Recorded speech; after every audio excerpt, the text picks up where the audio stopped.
When No Doubt started, you weren't even the lead singer. You become the lead singer because the lead singer committed suicide. That's true. Your brother decides to leave, but he's written a lot of songs. But Tony broke up with me at the same time. Oh, my God. Yeah. You've gone through a lot. I have gone through a lot, but I feel like you have to be grateful for that, because if I didn't do that, then I wouldn't have this, and it's like you have to be grateful for all of it. Purpose. I just felt like such a loser. I'd love to invite you to join me in praying every day leading up to Easter on the Hallow app. She's facing this tsunami of hate, probably unlike anything she's experienced in her career.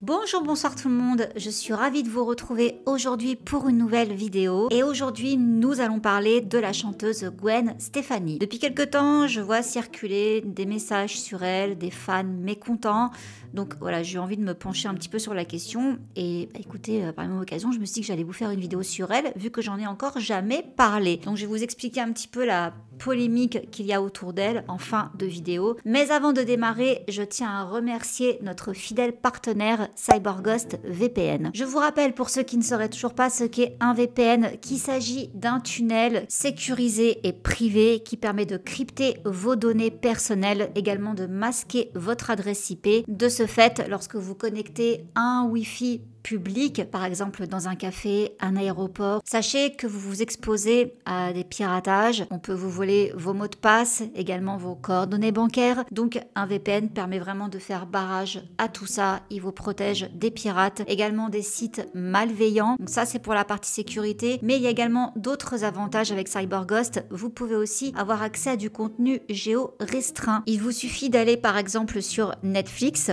de sélectionner le pays auquel vous souhaitez avoir accès au catalogue, car oui, les catalogues diffèrent en fonction du pays. Donc s'il y a un programme que vous souhaitez voir qui n'est pas disponible sur le Netflix français, eh ben, vous pouvez tenter votre chance dans un autre pays. Vous vous connectez et voilà. C'est très facile d'utilisation, en 2-3 clics c'est réglé. Vous avez plus de 35 plateformes avec lesquelles CyberGhost fonctionne. Si vous voulez voir donc du contenu d'autres pays, faites-vous plaisir. Donc si vous comptez rejoindre tout comme moi les plus de 38 millions d'utilisateurs, sachez que CyberGhost est compatible avec Mac, iOS, Windows, console, télé et avec un seul abonnement, vous pouvez protéger jusqu'à 7 appareils. Grâce au lien que je vous mets juste ici, mais également en barre d'infos, vous pourrez bénéficier de 83% de réduction avec en plus 4 mois gratuits si vous voulez tester l'offre. Sachez qu'il y a une assistance disponible 24 heures sur 24 en français. Vous avez 45 jours satisfaits ou remboursés. Sachez que maintenant, depuis le temps que je vous en parle, ça fait 3-4 ans que je m'en sers. Je n'ai jamais eu de problème avec CyberGhost. Donc n'hésitez pas et c'est parti donc avec l'histoire de Gwen Stefani. On va commencer par faire une rapide présentation de ses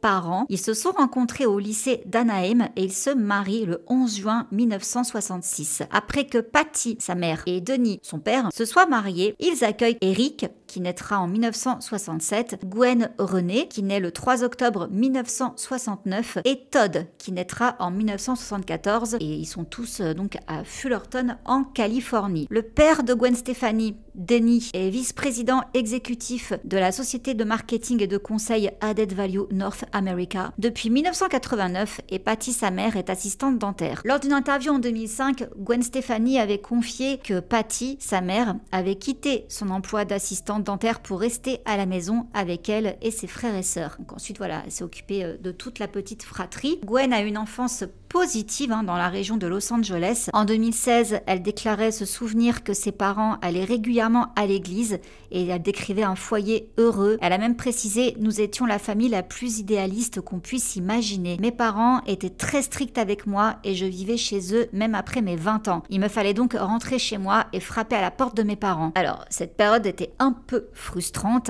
belle enfance. Mais bon, voilà, après 20 ans, toujours chez ses parents... Du coup, ça lui a inspiré le futur tube Just a Girl. Je voulais juste écrire une chanson pour exprimer ce que je ressentais à ce moment-là. Cette frustration, et jamais, même dans mes rêves les plus fous, je n'aurais imaginé que quelqu'un l'entendrait. Encore moins que ça deviendrait un tube. Ayant appris la couture avec sa mère, Gwen s'est très tôt intéressée à la mode et elle se souvient que ses parents l'avaient initiée, ainsi que ses frères et sœurs, au festival de bluegrass et de folk. L'artiste folk et country rock Emmylou Harris a été l'un des premiers concerts auxquels Gwen a assisté et à ce propos elle déclare « Elle Elle venait d'avoir un bébé et elle a fait une pause au milieu du concert pour aller le nourrir.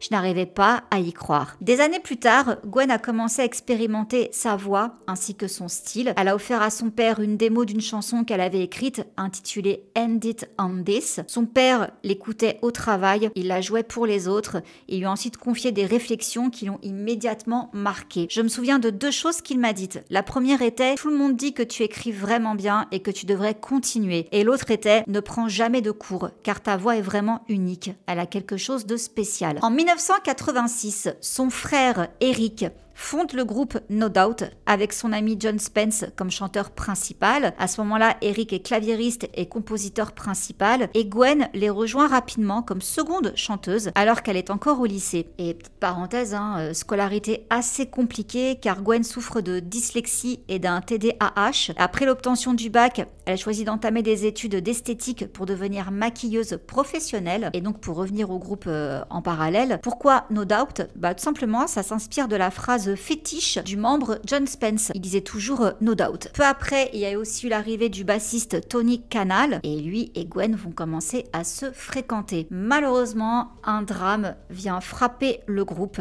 En décembre 1987, John Spence saute la vie. La perte est si bouleversante que les jeunes musiciens se séparent, même si la rupture est temporaire. Avec Gwen comme nouvelle chanteuse principale, après l'insistance de son frère, elle voulait absolument pas être chanteuse principale, le groupe s'échine dans les clubs de leur comté natal d'Orange pendant plusieurs années. Ils signent finalement chez Interscope Records en 1991 et sortent leur premier album éponyme l'année suivante. Malheureusement, l'album ne suscite pas l'intérêt des critiques ni du public. Ce sera pareil pour l'album The Beacon Street Collection qui sort en 93 et pour le coup ils l'ont sorti indépendamment de leur contrat d'enregistrement. Bon, ça n'a pas marché. La relation entre Gwen et Tony se dégrade peu après et ils se séparent fin 93. L'année suivante, le groupe subit une nouvelle perte avec le départ d'Eric, le frère de Gwen. Il veut se consacrer à plein temps à son métier de dessinateur pour la série animée Les Simpsons. Du coup, il reste Gwen, Tony Canal, le guitariste Tom Dumont et le batteur Adrian Young. Ils vont persévérer et ils ont eu raison car en 95 sort leur album Tragic Kingdom et là, jackpot.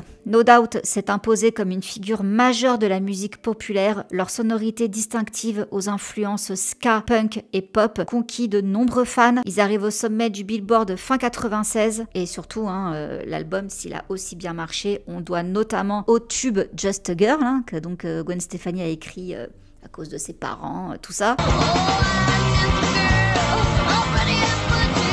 Et le clip contribue à faire de Gwen une icône de la mode et une star. Alors oui, elle avait un style assez particulier avec un pantalon un peu large, style punk. Elle porte également un bindi. Ça, c'était surtout une référence à son ex Tony, qui est d'origine indienne. Et au-delà de l'aspect mode, Gwen contribue largement à façonner le son de No Doubt. Elle comble en partie le vide laissé par son frère en matière d'écriture. Connue pour ses paroles profondément personnelles, elle a puisé une grande partie de sa matière pour Tragic Kingdom dans sa relation ratée avec Tony Canal. Donc cette relation lui aurait inspiré les ballades populaires Don't Speak et Happy Now. Don't speak, I know what you're thinking. Alors Don't Speak, il a changé le titre. À la base, il n'était pas comme ça.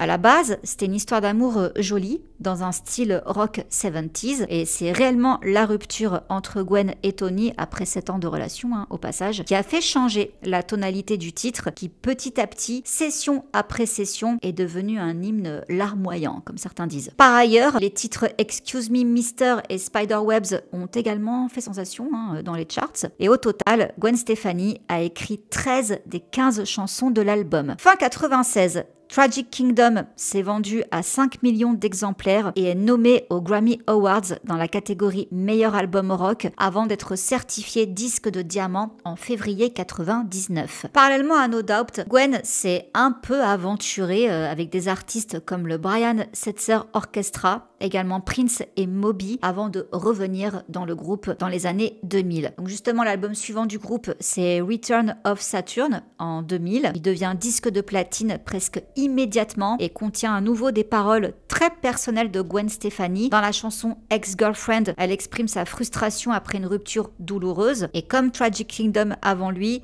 Return of Saturn a été nominé aux Grammy Awards dans la catégorie meilleur album rock.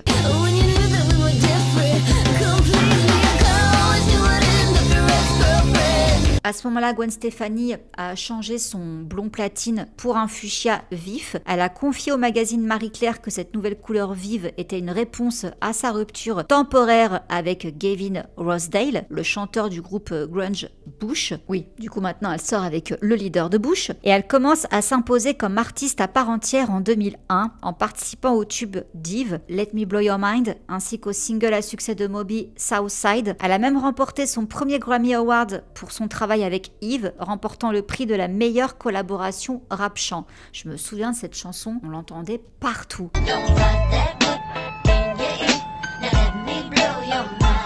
La même année, No Doubt sort un autre album multiplatine, Rocksteady, aux influences hip-hop et reggae. Le groupe remporte 2 Grammy Awards. Et côté vie privée, le 14 septembre 2002, Gwen Stefani épouse Gavin Rossdale à Londres. 2 ans plus tard, après son mariage en 2004, le groupe fait une tournée, puis décide de faire une pause pour que chacun se consacre à sa vie de famille. Et Gwen, de son côté, dès 2003, elle commence à enregistrer des chansons en solo. Elle fait également ses débuts au cinéma en 2004 dans Aviator de Martin Scorsese aux côtés de Leonardo DiCaprio. Elle y interprète Jean Harlow et est nommée pour un Screen Actors Guild Award pour cette performance. Par rapport à ce rôle, elle a déclaré que ça la dérangeait pas d'avoir peu de dialogue dans ce film, mais qu'elle était ravie d'être en bonne compagnie. Alors comment elle a décroché ce rôle? C'est Leonardo qui lui a raconté en prenant la voix de Martin Scorsese. Alors il est en train de conduire, Martin. Il était à New York et là il a vu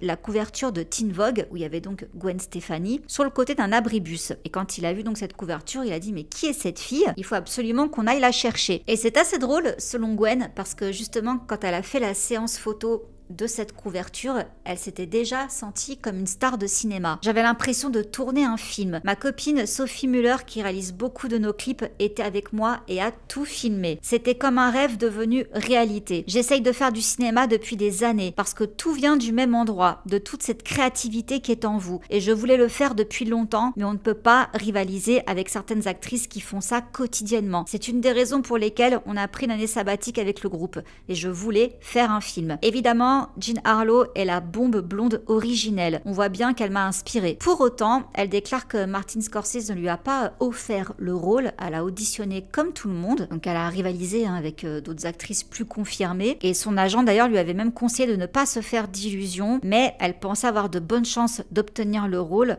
Donc elle a auditionné quand même. J'avais mal au ventre lors de l'audition. C'est vraiment humiliant d'arriver et de devoir passer des auditions. Ils savent qui vous êtes, mais c'est un casting. Elle a également reçu l'aide des directeurs de casting et des producteurs qui lui ont conseillé de modérer son côté glamour. Ils m'ont dit ne t'habille pas comme une rockstar, il faut être élégante. Ils étaient d'une aide précieuse et désiraient que je réussisse. Ces responsables de casting me l'ont fait faire 1 million de fois et j'en suis ressortie en sueur. C'était une expérience incroyable et effrayante.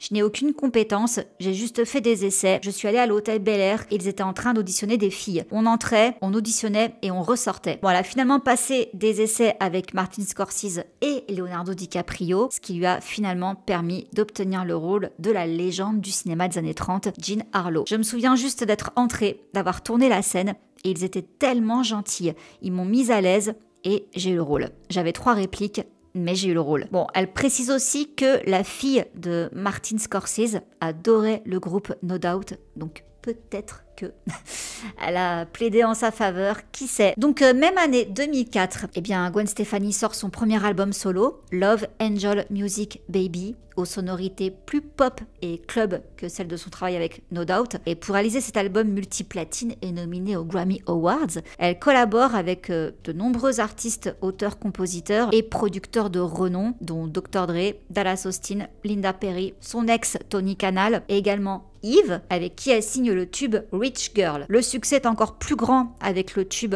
Hollaback Girl, l'un des titres les plus populaires de l'été 2005. Et l'album Love Angel Music Baby comprend également les titres populaires Cool, Luxurious et What You Waiting For.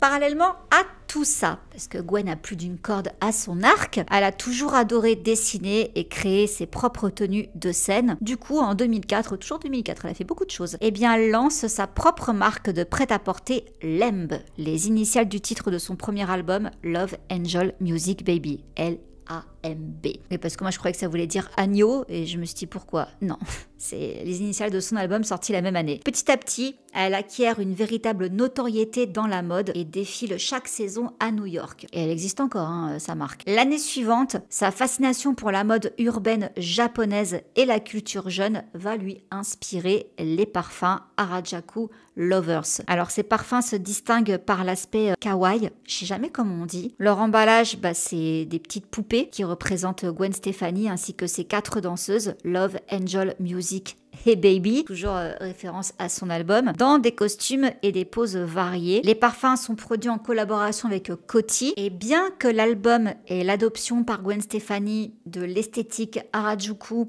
ait été célébré à l'époque, ces dernières années, on crie à l'appropriation culturelle à des fins lucratives. Donc on a interrogé Gwen Stefani sur cette période-là de sa vie, et elle a toujours défendu sa position. Elle affirme que son père italo-américain travaillait pour Yamaha. Il a passé des décennies à faire des allers-retours entre le Japon et la Californie, et ça lui a donc inspiré son intérêt pour l'art japonais, et plus particulièrement pour le quartier dynamique de Harajuku à Tokyo. Et quand elle a fait son premier voyage au Japon, à l'âge adulte, elle s'est exclamée « Mon Dieu, je suis japonaise et je ne le savais pas ». Alors, la journaliste qui l'a interviewée quand elle a dit ça, c'est une journaliste philippino-américaine. Elle dit que là, il y a eu un temps de silence dans leur échange. Et Gwen a ajouté « Je le suis, vous savez ». Petit malaise. Et elle rajoute qu'elle est également une fille d'Orange County ainsi qu'une fille anglaise. Si les gens me critiquent parce que je suis fan de quelque chose de beau et que je partage cela, alors cela ne me semble pas juste. Je pense que c'était une belle époque de créativité, une époque d'aller-retour entre la culture Harajuku et la culture américaine. Bon, autant vous dire que ces commentaires, c'est pas bien passé. Déjà, la journaliste a pas kiffé. Les gens non plus. La journaliste a été félicitée pour la façon dont elle a géré l'interview et plus particulièrement pour la façon dont elle a clairement expliqué l'impact des paroles de Gwen Stefani. Je ne crois pas que Gwen ait essayé d'être malveillante ou blessante en faisant ces déclarations. Mais je suis une femme asiatique vivant en Amérique. Je suis une femme qui a subi des insultes raciales à cause de son apparence, qui a craint pour la sécurité de son père lorsqu'il voyageait avec elle dans le métro de New York et qui a bouillonné de colère lorsque des grands-parents ont été attaqués et tués parce qu'ils étaient asiatiques. J'envie tous ceux qui peuvent prétendre faire partie de cette communauté dynamique et créative tout en évitant la partie du récit qui peut être douloureuse ou effrayante. Son album solo suivant, The Sweet Escape, sort en 2006, succès retentissant. En 6 mois, il se vend 1 million d'exemplaires, certifié multiplatine. Gwen est nommée aux Grammy Awards pour son duo avec Akon sur le titre éponyme de l'album, qui se hisse à la 2e place du Billboard. Donc parmi les tubes de l'album, on peut citer Wind It Up et 4 in the Morning.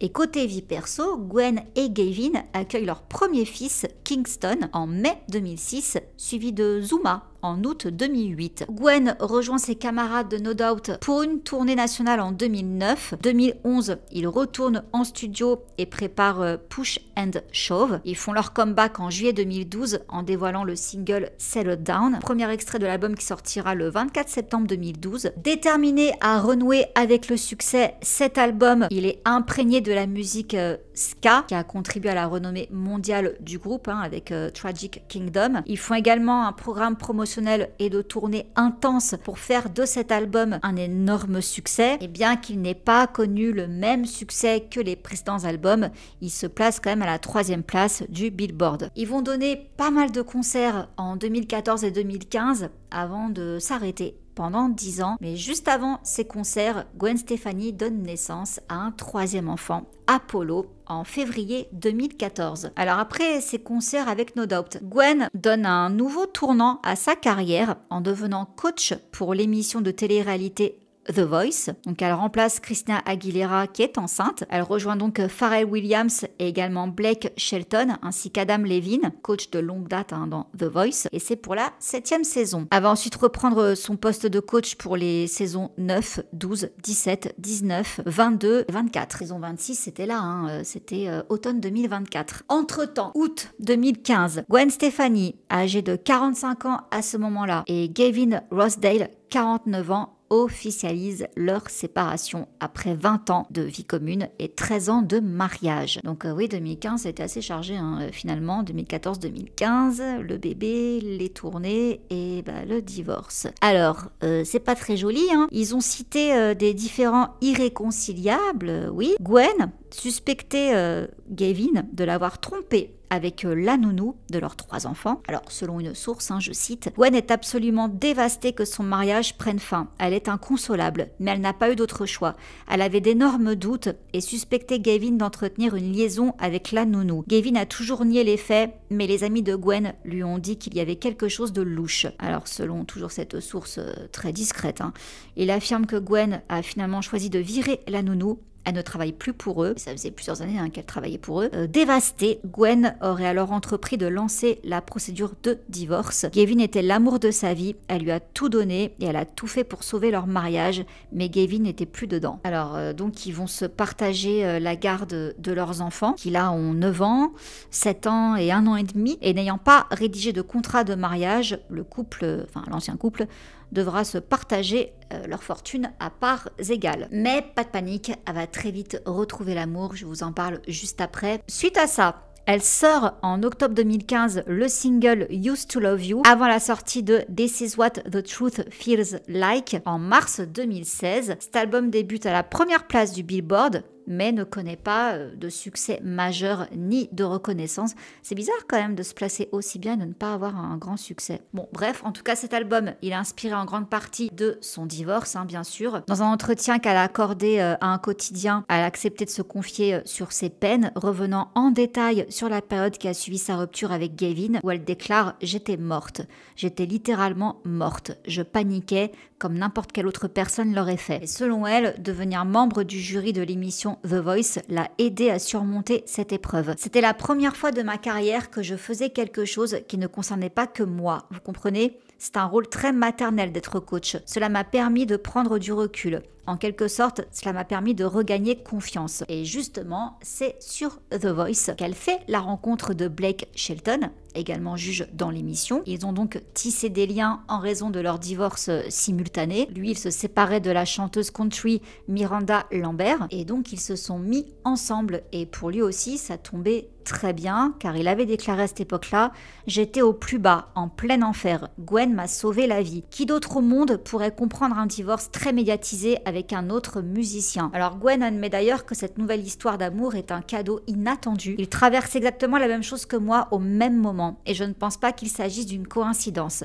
Cette relation avec Blake m'a sauvée. Donc, c'est bien, ils se sont sauvés mutuellement. Par la suite, elle sort un album de fête, You Make It Feel Like Christmas, en octobre 2017 et l'été suivant, elle entame une résidence au Zappos Theater du Planet Hollywood à Las Vegas. Son spectacle I'm Just a Girl a présenté ses plus grands succès avec No Doubt et en tant qu'artiste solo. Et après 57 concerts, la résidence prend fin en novembre 2021. Gwen et Blake annoncent leur fiançailles en octobre 2020. Leur mariage a eu lieu le 3 juillet 2021 au ranch de Shelton dans l'Oklahoma. C'est même Carson Daly, présentateur et ami de The Voice, qui était leur célébrant. Et pour la petite histoire, ils voulaient se marier bien avant, mais ils ont dû reporter jusqu'à ce que les autorités de l'église catholique annulent son mariage à Gwen avec son premier mari, Gavin Rossdale. C'est important pour justement la suite, pour la polémique du moment, de voir que déjà à l'époque, et même bien avant, depuis qu'elle est toute petite,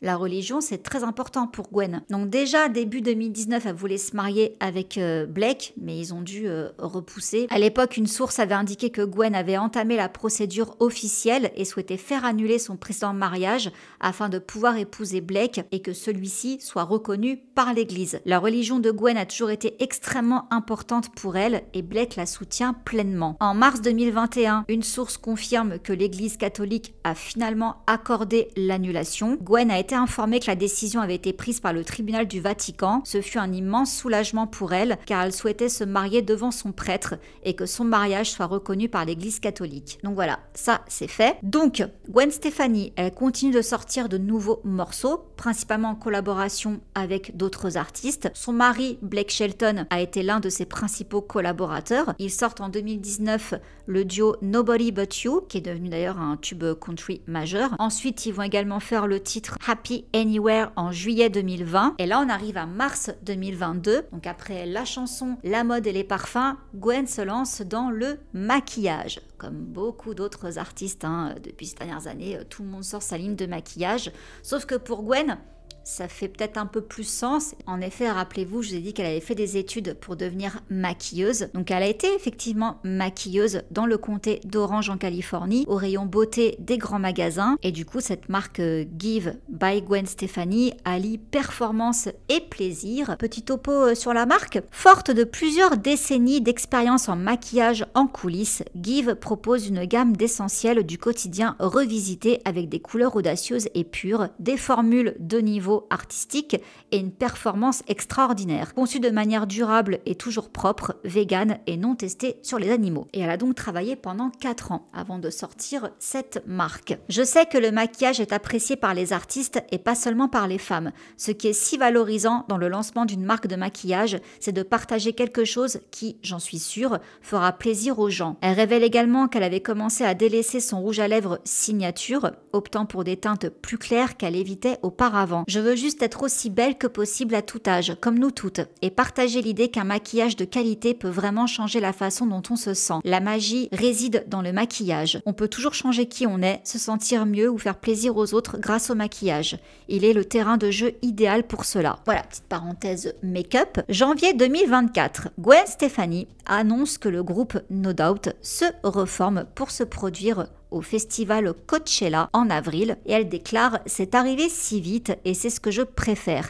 On n'a pas encore vraiment défini la suite, mais on est tous tellement excités. Et je pense que le simple fait de voir Internet s'enflammer face à l'enthousiasme des fans est une source d'inspiration. » Alors leur concert à Coachella a présenté leur plus grand succès, notamment une interprétation surprise de leur titre Bath Water de 2000 avec Olivia Rodrigo lors du premier concert et ça a été justement l'un des moments les plus commentés du festival. Et 2024, belle année, car juste après, Gwen Stefani prépare son 5e album studio, Bouquet. Donc elle annonce la bonne nouvelle sur son compte Instagram en dévoilant le visuel de son projet pour lequel elle pose sur un lit, chapeau de cow-boy sur la tête, fleurs blanches à la main. Mon 5e album studio, Bouquet, sera en pleine floraison le 15 novembre. La petite légende du poste. Elle partage aussi les noms de ses prochains titres, dont un duo avec son mari Blake Shelton qui s'appelle Purple Erases. Et suite à la sortie de cet album, là, début 2025, No Doubt s'est reformé pour un concert caritatif Fire Aid. C'était en janvier 2025. Donc c'était pour collecter des fonds afin de soutenir les victimes des incendies de forêt de Los Angeles. Oui, on s'en rappelle. Mais un mois plus tôt, décembre 2024. Là, pour rappel, Gwen, elle a donc 55 ans. Elle vit désormais entre son ranch dans l'Oklahoma et sa maison de Los Angeles. Et c'est plus épanouie que jamais qu'elle est apparue sur les réseaux sociaux en décembre donc 2024 pour faire la promotion d'une application de prière et de méditation, Hallow, fondée par l'acteur Mark Wahlberg pour encourager les gens à prier pendant les fêtes. Donc dans ce spot, elle invite le monde à se joindre à elle pour un défi de 40 jours de prière pour le carême, décrivant ce moment comme une méditation sur le chemin de Jésus jusqu'à la croix. Noël a toujours été ma période préférée de l'année. C'est la période où nous célébrons la naissance de notre Seigneur. Rejoignez-moi et des millions d'autres chrétiens du monde entier pour célébrer ensemble la vérité.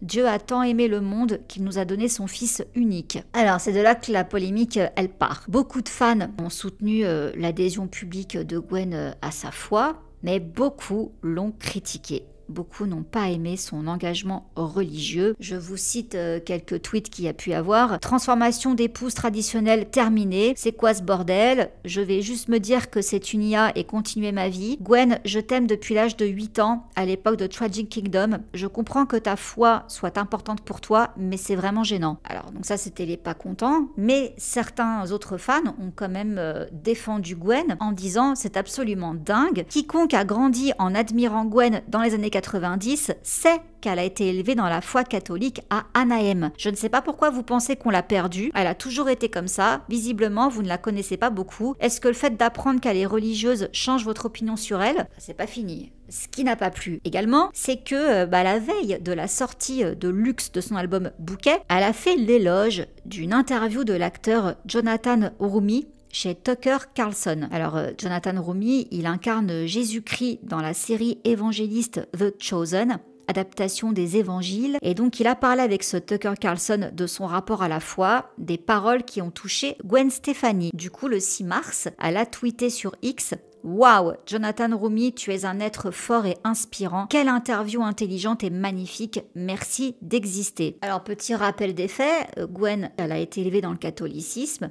Elle a été photographiée à de nombreuses reprises dans des églises par le passé, mais cette marque de soutien à Tucker Carlson et son mariage avec Blake Shelton, qui serait apparemment conservateur, là les gens se disent est-ce que Gwen serait pas de droite? Donc on a un internaute, toujours sur X, qui révèle que Gwen suivait des comptes sulfureux comme celui de Candace Owens, ainsi que des comptes religieux ultra-conservateurs. Gwen Stefani semble faire partie de ces femmes qui fusionnent sur tous les plans avec leur mari. Ils finiront par divorcer et elle chantera une ballade sur la façon dont elle a oublié qui elle était dans son couple. Alors, en effet, en 2016, son mari, Blake Shelton, avait rendu public son vote pour Donald Trump, mais il avait ajouté « Je préférerais qu'il y ait un autre choix, mais ce n'est pas le cas ». Donc quand son soutien, timide, mais quand même soutien, a été révélé dans les médias, il a tenté de nuancer un peu la chose en disant « Hey, avant que ça dérape, je n'ai soutenu personne pour la présidentielle et je ne le ferai pas. Ce n'est pas dans mon habitude. » Bon, Gwen, de son côté, par le passé, elle avait participé à des collectes de fonds pour Barack Obama. Elle avait même été invitée à son dernier dîner d'État en 2016. Blake Shelton l'avait même accompagnée. Et en 2021, dans un article, il y a un journaliste qui lui a posé la question directement,